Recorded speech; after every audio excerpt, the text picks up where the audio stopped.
Chapter 4. What is a quirk? Summary. Izuku has a quirk, but he can't tell anyone. Nana didn't bother trying to understand how time was so different. It shouldn't have been, but it always was. All she knew that it was now morning, and something had forced her into the kid's body. She looked down at the child's hands, trying to get used to the odd feeling. Being so much weaker and smaller than usual was odd. Even in the vestige state, which wasn't too different from this, but gravity was slightly off. Her entire perception of the world was off. She could understand En's outburst. "Izuku," someone asked, "Auntie," tapping on the door. "Are you awake?" she asked, stepping inside. Nana nodded, not sure what to say. "Did you sleep well?" the woman asked, sitting on the bed. Nana didn't move from the edge of the bed, biting her lip. She didn't respond, trying to think of how to play this. The kid seemed to be a happy one, like Toshi when she first met him. "Yep," she declared loudly, trying to match his tone in the vestige plane. Auntie blinked at her, her eyebrows furrowing in confusion. "You need to apologize to Katsuki for last night. You acted out of turn." Cleaning up her predecessor's mess.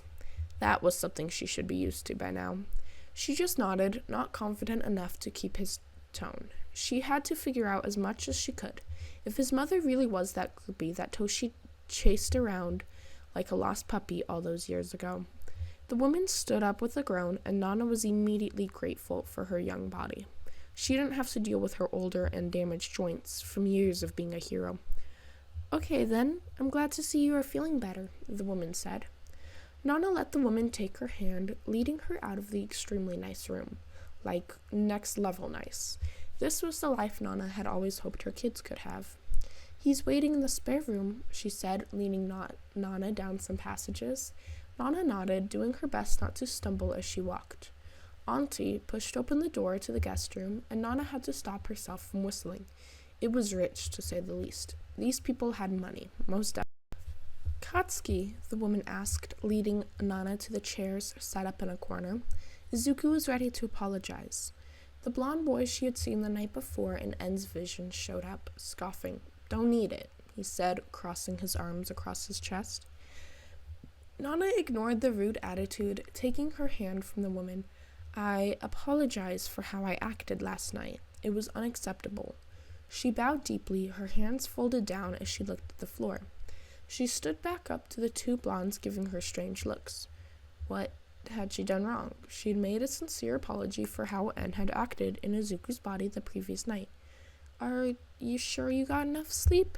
the woman asked, her face twisting in concern. "You sound old," Katsuki said, raising an eyebrow as he crossed his arms. "Ah, that was it. She was supposed to be 5? Not 31. "Yep," she said, forcing herself to sound happy as she skipped away from them. She needed to get Izuku back in his body before anything else happened.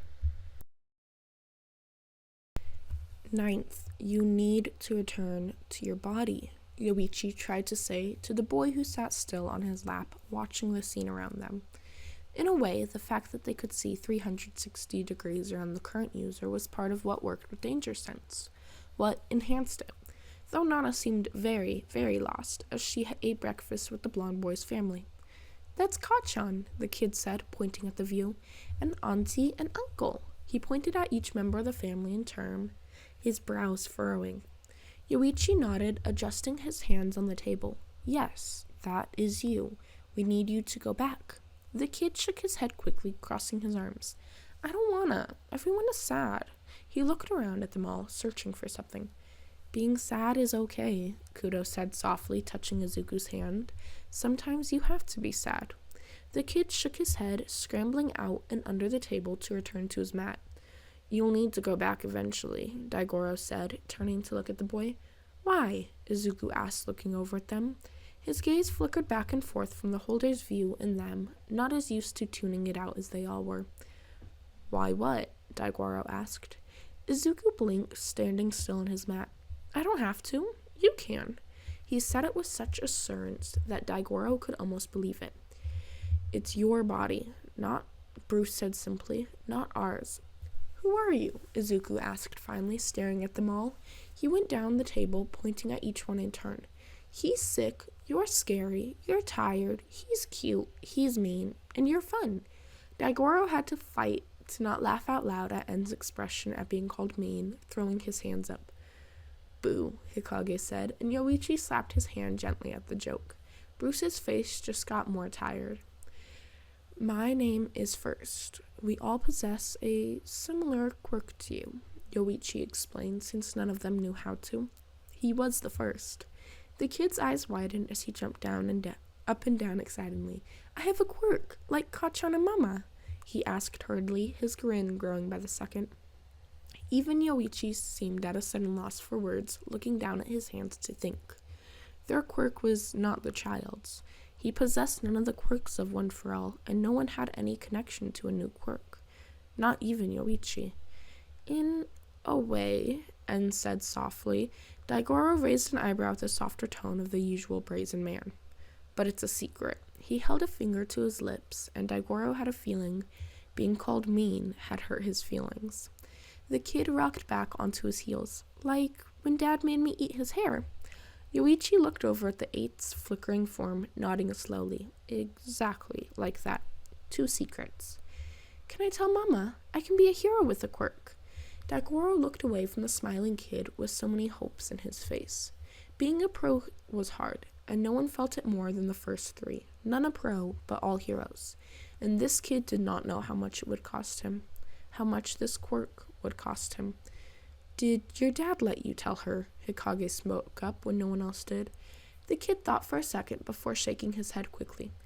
Then no, Yoichi said definitively. You cannot tell her yet, but maybe one day it will be allowed. The kid frowned, shaking his head as he bit his lip. I want to go back, he finally said, looking around. You guys are weird. Yoichi nodded, moving his chair back. Bruce and Kudo immediately grabbed an arm, leading him to the edge. Come, child, he said, gesturing for Izuku. When the kid didn't move, Daigoro gestured him forward. He can help you. Izuku finally stepped forward, moving in front of Yoichi as he touched the edge as well. Daigoro felt the world churn and shift as he grabbed the table for safety. Slower, Yoichi said calmly. The world stopped moving. It takes time.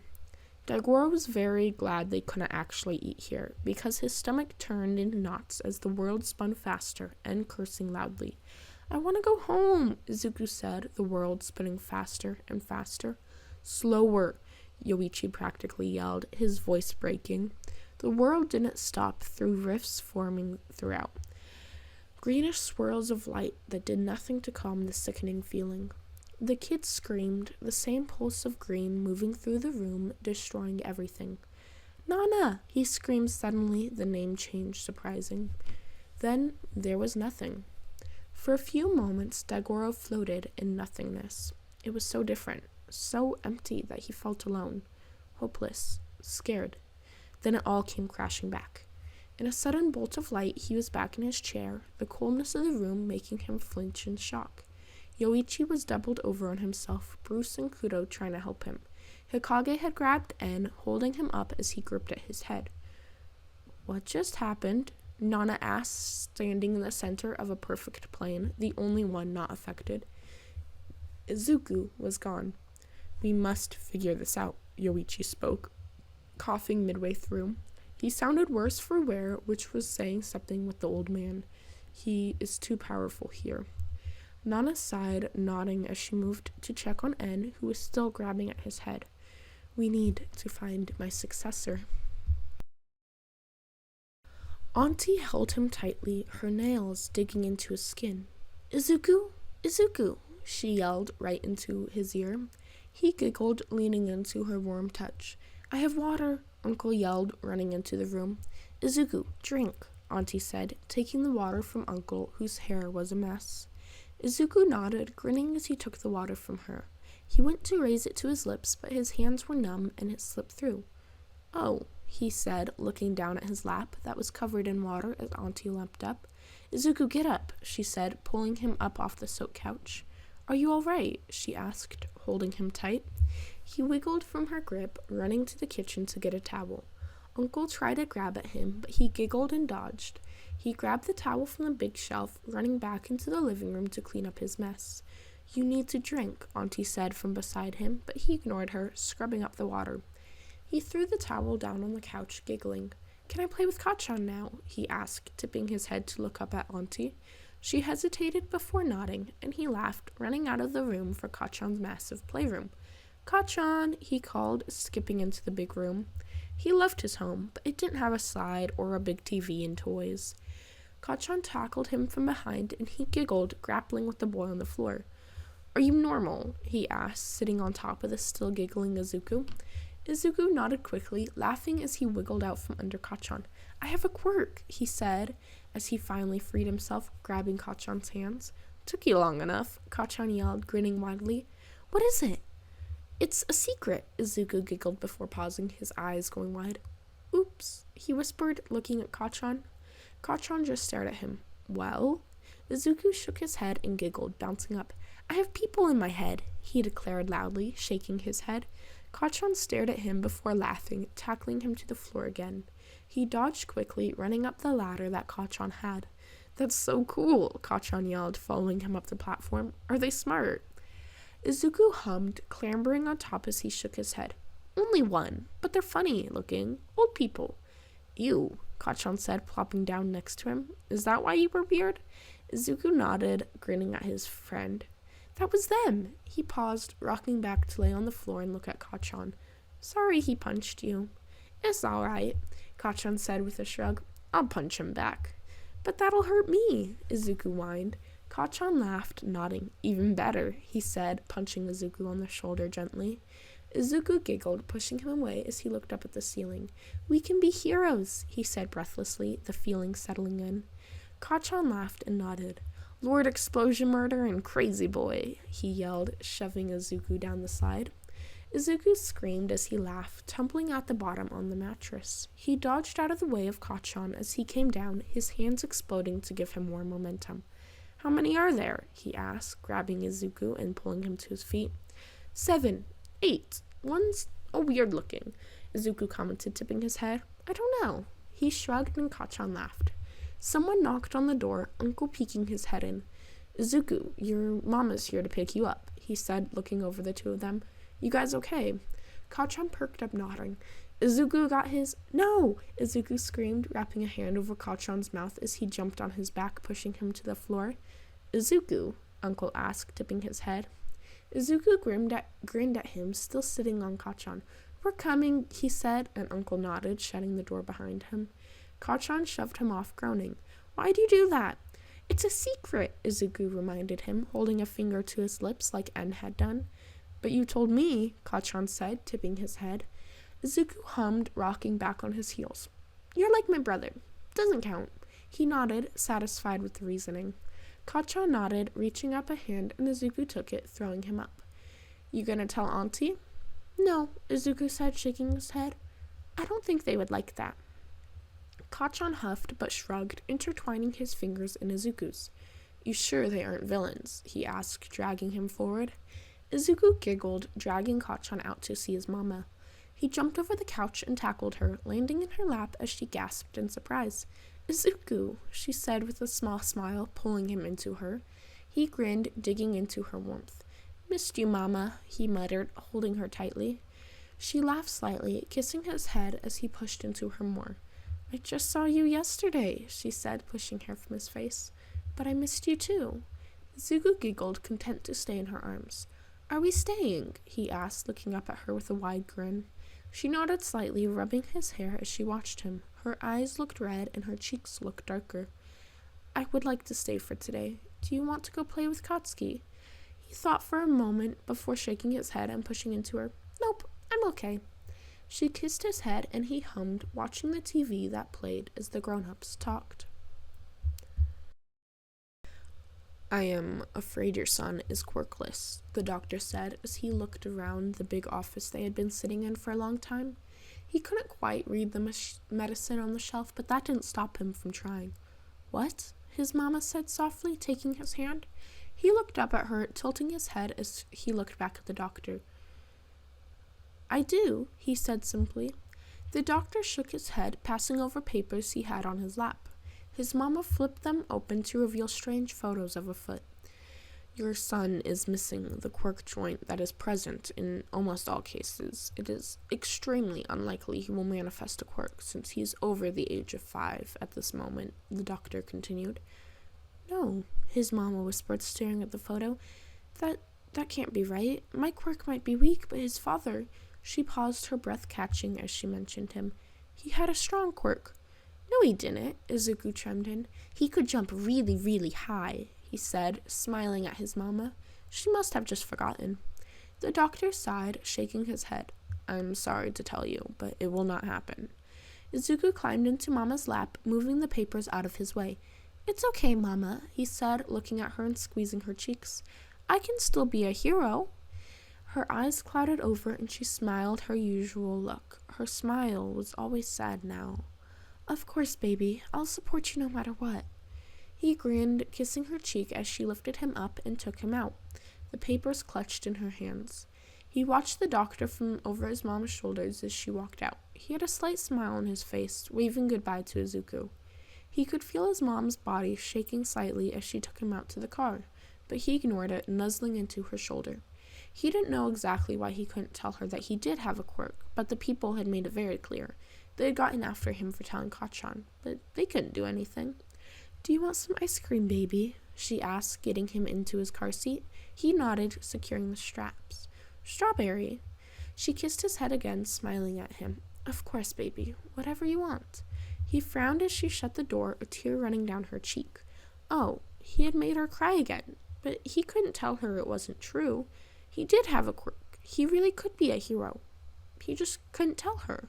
His vision faded as the engine started up, the car lulling him to sleep. You, one of his friends said as he bounced on his toes. Don't touch him. Quirkless, she said, taking his other friend and walking away. Izuku put his heels on the floor, frowning as he watched her. Kacchan, he asked, walking over to his friend. Kacchan huffed in response, not looking up from his coloring page. Is being quirkless bad? You're not, Kacchan pointed out, still not looking up. They're dumb. Izuku whined, plopping onto the floor beside him. But I don't look any different. You go boom. I just switch. He leaned back onto Kacchan, looking up at the blonde boy. Kacchan rolled his eyes, shoving him off as he put his crayon down. You're smart, Izu, he countered, standing up as he grumbled. They're jealous. But what if I can't be a hero with you? Izuku asked, rubbing at his arm. No one else will talk to me. They're shitheads, Kacchan declared, walking over to the mat. Izuku gasped, shaking his head as Kacchan grinned over his shoulder at him. You can't curse. Kacchan laughed, the sound echoing through the busy room. Tell that to your other one. It keeps calling me an ass. Katsuki Bakugou, the teacher called, and Kacchan's smile dropped. You cannot use that language in here. She walked over to the two of them, barely glancing at Izuku, who shifted uncomfortably. Sorry, ma'am, Kacchan said quickly, nodding his head in respect. Izuku giggled slightly at his loud friend apologizing, before covering his mouth quickly. Kacchan's middle finger behind his back made Izuku gasp and giggle more, unable to stifle them. The teacher gave him a look, her eyebrows twisting. Are you encouraging this behavior, Midoriya? She asked. He shook his head quickly, biting his lip to try to stop the giggles. No, ma'am, he finally managed to whisper, still giggling slightly at his friend's antics. He was mocking the teacher behind her back, a large grin on his face. The teacher grabbed Izuku's hand, and he jumped. Do you need to be taught respect? She asked, her grip very tight on his wrist. His giggles stopped as he shook his head quickly, his eyes going big. She pulled him forward slightly, and he yelped, stumbling over his feet. I was the one who said a bad word, Kacchan said loudly, trying to grab Izuku's hands. Her nails dug into his skin as he tried to twist away. She finally looked over to Kacchan, and Izuku stared as her eyes grew softer. It's okay, Katsuki. I know he was antagonizing you. Kacchan stepped back slightly, staring at Izuku. He bit his lip and shook his head, trying to figure everything out. She pulled him forward, dragging him to the corner chair, somewhere he had never ended up before. You will sit here until you learn not to disturb your classmates, his teacher said, shoving him down. He nodded, too scared to talk as she finally let go of his wrist. There were little marks left in his skin. He stared at her as she moved his pin down to red, muttering something and walking away. Izu. Kachan whispered from where he still stood. Izuku shook his head, looking down at his hand. He traced the marks with his thumb, biting his lip. He didn't like the first grade, or recess anymore. Izuku! Katsuki screamed, jumping up from where he had finally sat down. His friend's eyes clouded over, his face relaxed. Katsuki barely managed to grab him, preventing his head from hitting the floor as they tumbled down. The teacher ran over, staring down at them. "Let me take him," she said, grabbing down for Izuku. Kachan tightened his grip, sitting up as he held his friend's limp body. "No," he said protectively, moving Izuku's hair out of his face. "I don't like you." Her face twisted before she walked away, leaving Izuku with him. He didn't move, biting his lip as his friend slowly moved. He didn't bother saying anything yet, simply squeezing his shoulder slightly. The weird people in his friend's body always needed time. Eventually, Izuku, his body, sat up, rubbing at his eyes. "Crap," he murmured, his voice slightly deeper with a weird accent. "Who?" Katsuki asked softly, letting go of Izuku's shoulder. His friend blinked at him, his eyebrows dropping. "I am new," Katsuki said immediately. "You haven't taken over yet." Izuku nodded slightly. "How did you know?" he asked. Kachan huffed, fixing his shirt that had been disheveled in the dash. "You sound weird, and you didn't curse." Izuku laughed, nodding. "You are a very perceptive kid, Kachan." Katsuki snarled, shaking his head. "That's Izu's nickname. Bakugou," he said, pointing to himself. Izuku, or whoever, nodded. "Bakugou," he repeated. "Just call me 2 for now." Katsuki huffed, standing up as he wiped his hands on his pants. Stupid name. He went to walk away, but paused. "Izuku, okay?" 2 nodded, standing up as well, his shoulders pressed back. He's just confused." Katsuki nodded, walking away from the weirdo as he went back to his coloring. 2 wasn't his friend. Izuku was. Okay, so that one scene that, Izuku gets told, "Hey, don't tell anyone, this is a big secret, keep it to yourself," kind of thing. And then he immediately runs and goes and tells Katsuki. It was meant to be based off that scene from Cloudy with a Chance of Meatballs, the one where, oh my gosh, what's the main character's name? Anyways, where he runs and yells, "Sam, Sam, Sam, Sam, Sam," to tell her a secret. It's such a stupid scene, but it's definitely what came to my mind first. Okay, so here you can kind of see where the numbers will come in handy. The 2, so they will all be addressed by their numbers when they're fronting, not by their names.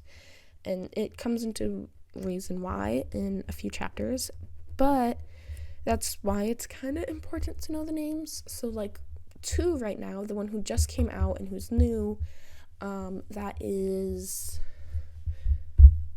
Kudo. That was the second, right? So it will probably be useful to remember that. If I remember, I'll leave a pinned comment or something if I can figure out how to do that in the comment section to kind of with all the names and numbers. It will also come into it why the first 3 are really weird about the numbers and the rest of them really aren't the most, but it's kind of based on the fact that those 3 are all together. So the teacher's reaction here was a little bit of a hard one to write because, the first story I ever wrote that had a quirkless Izuku while he was at this age, I don't know how that teacher in that story did not get fired. I was listening to it again and it was absolutely insane. Oh, by the way, there is one story I will not podfic of mine, 2 of them I guess, and that is because I really did not like it, and trying to read back through it was giving me a heart attack. The tenses change. I did very little research into it because I was uploading them a chapter a day, so I was writing them a chapter a day while I was also in school, so it was really hard to keep it all straight. But there is another podficker by the name of Echo Rainstorm, I believe. Really, really sweet person. They reached out to me and they're like, "Hey, do you mind if I podfic this one?" And I did kind of give them a little bit of a warning that it's probably not the best, but they did, and we are like 8 chapters in. They post every day, so they're a lot better than I am. But if you guys are interested in that, I would go check them out. And then I still have Luna Lovegood, who is doing my Ghostly Bonds one, which I agreed to let Luna Lovegood do that one just because I have a lot I have to get through. And that one, I just kind of loved seeing an actual person interested in podficking my work instead of one of those AI channels, which nothing wrong with them, they're just not my cup of tea. Let's see, what else do I have in this one to talk about? I really need to start making notes as I read. So Inko will not know about what's happening for a very long time, and that's, for her own safety, and it will be explained how that all works and everything. Let's see. I think that's all I had to say about this one. I'm kind of scrolling through it, trying to see if there's anything else. Izuku will start fronting more as he gets older, but for this first little bit, there will be a lot of the Vestiges fronting because Izuku does not want to. And, that's understandable. Anyways, thank you guys so much for listening, and I hope to have the next chapter out soon.